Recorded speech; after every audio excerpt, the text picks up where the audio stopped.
negotiate. This is where we see the women make some early moves on the first lap, but the men are staying steady, switch backing down through the Husqvarna curves, and then they'll head on. You can see the lead motor a little bit further on, so they've got quite a bit of area here that the fans can watch and see them for quite some time. Big stream of riders now.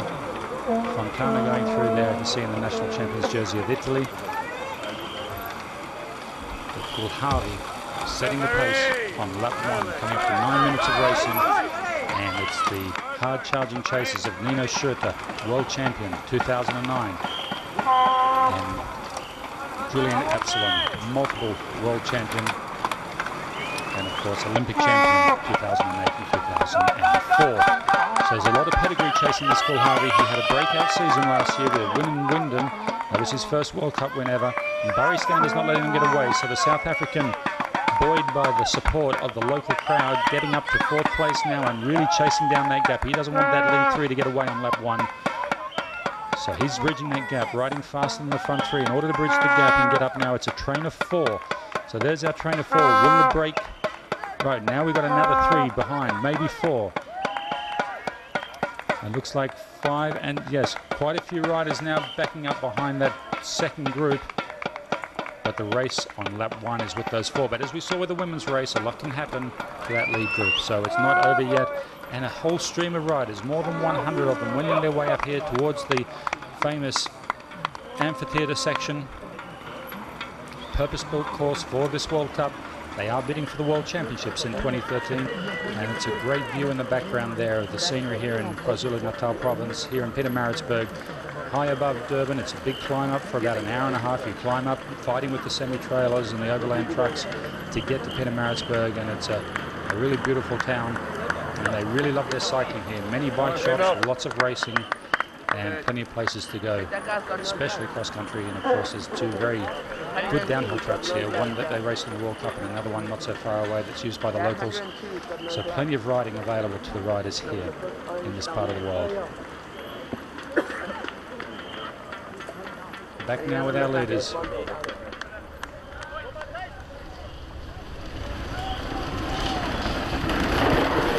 Leading the race. Nino Schurter sitting in 2nd. 3rd, Julian Absalon, and Barry Stander, 3rd here 2 years ago. Not the same course, but on this venue. And it looks like Hamida, then Fumic. Rider 25 going through there. That's Moritz Milatz, the German national champion. 11, Lucas Flukiger. 12, Ralph Mack. Rider 22 going through. That's Lefaretta, who you mentioned before. 4 going through. That's Vogel, a bit further back than he'd like to go. Here we are in the famous rock garden. We saw a lot of crashes here in the women's race, some spectacular ones actually. On the inside line there goes Schurter, and looking very confident, passing Paul Harvey. Absalon a little bit awkward there. Stander looking very, very good indeed. But the rock garden will play an important role in this race. You see fast line there by Fumic, absolutely nailing that there and getting past Hamida. Milatz coming through just after that. Nath going through. Inside line there by Tempier. Looks like the Bianchi, TX Bianchi rider in the distinctive aqua colours. Rider 21 going through. That's Carlos Coloma. And we'll see Matthias Flukiger fighting back a little bit now. He did drop back. We'll see where Christoph Sauser is. Those were the 2 guys that lost out in the start. But they might try and find their legs now as they head out onto the 2nd lap. Be very, very difficult when there's an explosive start and you just feel everyone going past you, and it psychologically is a very, very difficult thing to deal with. But once you get into your rhythm, you can start to pick them back. There's a couple of chicken lines on this course, and I saw a lot of fans with quite elaborate robotic chickens, battery powered, that were making chicken noises, and they were lining the chicken lines to use those gadgets on anyone that opted to take them. So innovative fans here. Oh, we see number 54 getting hooked up there. And so the yellow flag, actually the yellow flag was blocking the rider, but number 54 getting hooked up there was Marek Galinsky. Now he's quite an experienced rider, and there goes Vastaranta from Finland almost getting hooked up as well. And as we were talking in the women's race, someone else's mistake can be your problem, because if they collapse in front of you, you've got nowhere else to go. Especially at this little bottleneck here, we saw a very good save by Katarina Nash as she rode most of this section below the bottleneck on the front wheel. And there we see Liam Colleen going through, and number plate 50. Watch him a little bit later on. We'll see if he starts to pick up a few spots. We saw him at the Worlds come back to 7th from position 74.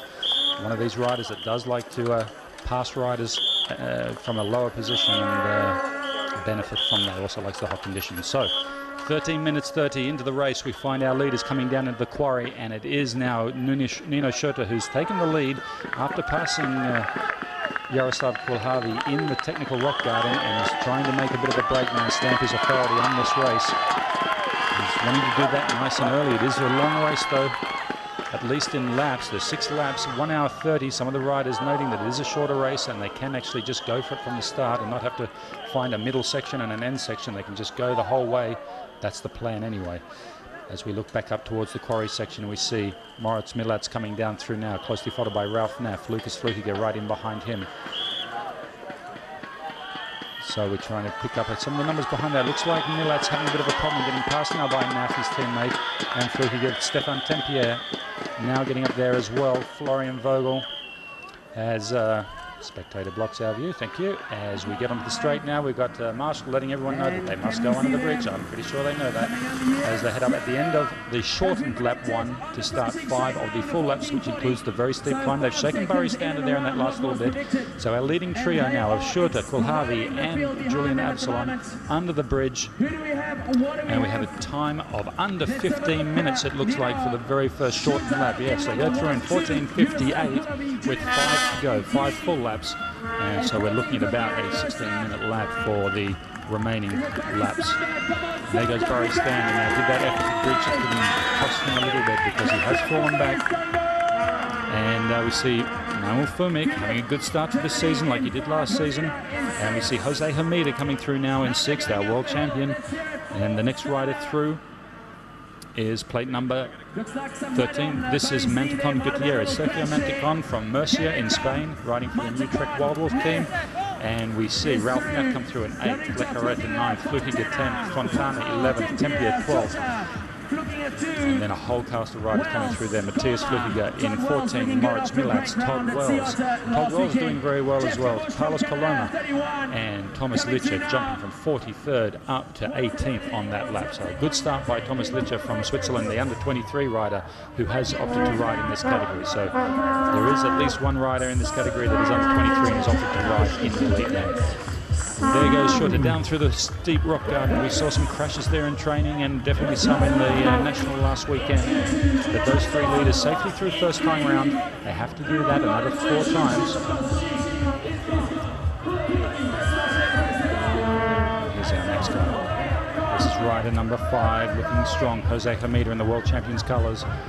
Got to get used to seeing that. I've always been spotting him in the green distinctive colours of the Merida Multivan biking team, but now he's in the World Champions colours, and there they go through the flat rock garden. In 4, looking strong. And he cited Ralph Naff as his biggest threat for this race, but he also said Kulhavi is someone to watch. Lucas Flukiger looking a little bit awkward there. He had a nasty tumble in that rock garden yesterday and has damaged his hand, so a little bit tentative through there. There's his younger brother, number 6, Matthias Flukiger, bridging the gap. And right behind him, rider number 25, who we saw having problems earlier, Moritz Milats, the German. Looking good, as is Tempier, as is Fuchel. Here they come. There is number 6, Matthias Flukiger. So through the flat rock garden go from Canada. Our top 15 riders. Through the 2 rock looking gardens further down the now, field, we see that Jeff Kabush has moved up to 19th. Rudy Van Hoot sitting in 20th, and Sam Schultz having a good start from 36 up to 21. Ivan Alvarez Gutierrez is in 22nd, and Fabian Villa is in 23rd. Uzafa having a bit of a bad start in 24th. Where is Christoph Sauser? Having to look down the board here. He did not look well. He's just come off winning the Cape Epic, and he's back in 35th place. Here we go, yo. Here we go, just behind Terry Longo from Italy. So, back with some of our back markers there. This is number 17, Maxime Marat. He's a teammate of Julie Bressett, who was sitting, who took second place in the women's race. So Maxime Marat a little bit further back than he'd like to Czech Republic. Lakata, Alvin Lakata, World Marathon Champion 2010 is through. So very interesting indeed. First level, we've got a lot of numbers mixing it up there. Marks Number is through. 22, from Spain in the top 10 as we switch back into this tricky descent. Traffic jam starting to cause havoc here. You've got to go into this committed, but if you find a rider crossed up on your line, it is a big problem. So you've got to have a lot of faith in the guy in front of you and his handling of this section. We see number 66 there is a good move up as well. As 66 has gone through there. Yes, for the Rabobank team, Niels Wooden, and he's moved up quite a few positions as well. So it's always easy to see who's had a great start. The bigger the number, towards the front. But here we have 1, 2, 3. On form from last year, our World Cup champion, our silver medalist and our bronze medalist from 2010, leading it out as if we never even had a winter. And sitting there now in fourth, looks like Hamida's made a move up now to round up Bury Stander. So Hamida now moves up into fourth. Don't count this man out. He's talking to himself there, telling himself to stay focused. Marco Fontana in the Italian colours making another strong move. So that's a good ride by him. He was well back before, but Fontana has moved up. Let's get back up to the course since the first lap, and we see now that Fontana has moved from 11th up to 6th. And this like Sergio Manticon going through in the red, white, and the red, yellow, and black colours. From Spain. Number 15. This is the Bianchi rider. There goes Stefan number 15 Tempier. and Yellow 21. plate there of Todd Wells on the 29er. And now the two Flukigers riding together like a stage of the Cape Epic. This is number 6 and number 11. They'll be giving each other brotherly support. And Ralph Neff starting to drop back with Florian Vogel, while some of the Swiss guys suffering. These guys have done the Cape Epic. And it's a long season ahead though, and they need to just get some solid points. Jeff Kabush riding through there, plate number 31. He's told by his team manager that he's really enjoying this course, and he won the British National Round last weekend at Dolby Forest. Decided to take a bit of a break on his flight and do a race on the way down instead of doing the long haul over from North America to Africa, and seems to have helped him out. He's moved up quite a bit from the start. All of the plates here, they're all where they should be. 57 has moved up a little bit. Is that one of the Italians? Yes, it is. That's Martino Fruit going through there, and Sam Schultz going under the bridge, riding for the Trek Subaru team on the 29ers. You can see the difference there in the wheels between the 26 and the 29ers. As they're going through on the lower part of the screen, the camera can pick up on the top half of the screen the riders heading from left to right of our screen. We're not seeing the leaders just yet. It is quite a long shot, but we'll be able to pick up the colours of the jerseys and the gaps.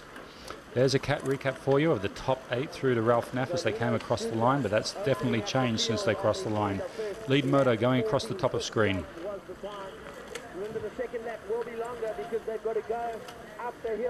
So any second now we'll see our lead trio and see if Jose Hamida has made a bit of an indent on that lead by the lead trio.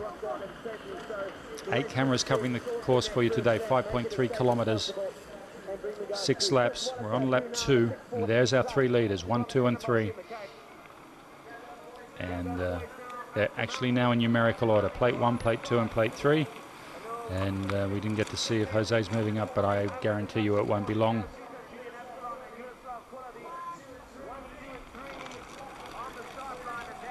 Working their way up on the second half of the course. And we won't wait too long before we see them in the second feed zone, which is where they can take on some water. It is quite a long way, long climb if you have a mechanical after the start. It really is. And we saw a couple of riders pull out in the women's race because it was just too much time lost.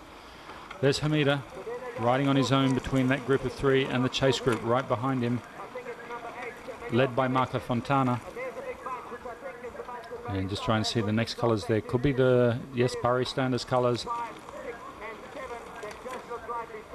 So it is Bury Standers sitting there right behind, and good group going through there, and I think that would be yes, Manuel Fumik going through with him as well. Back into the amphitheatre section. This gives us a lot of options to see the riders coming up and heading down. Right at the base of that, you can see the tech zone and the feed zone. There is a neutral eyewear as well, being run with Oakley and Adidas, both of them working out of that zone this week. And that's where the riders can swap out their eyewear if it's getting fogged up or covered in mud or whatever. No mud here today, though. It'll be more a matter of whether they've lost them on a technical section and need to pick up another pair of eyewear. Important. Saw that Renching one didn't wear eyewear, but it is kind of important. There's different types of eyewear for the light and the dark and the shade, and adjusting from going in the forest into the light. You have to be able to see where you're going, and you need eyewear that can adapt to all those different conditions. And you can see now all the feeders starting to get into position. They can hear the lead moto. They take up their posts and get ready to hand up to their riders as they start to work through lap number 2 of the 6-lap race. So here's our lead moto. You should see a plate number 5.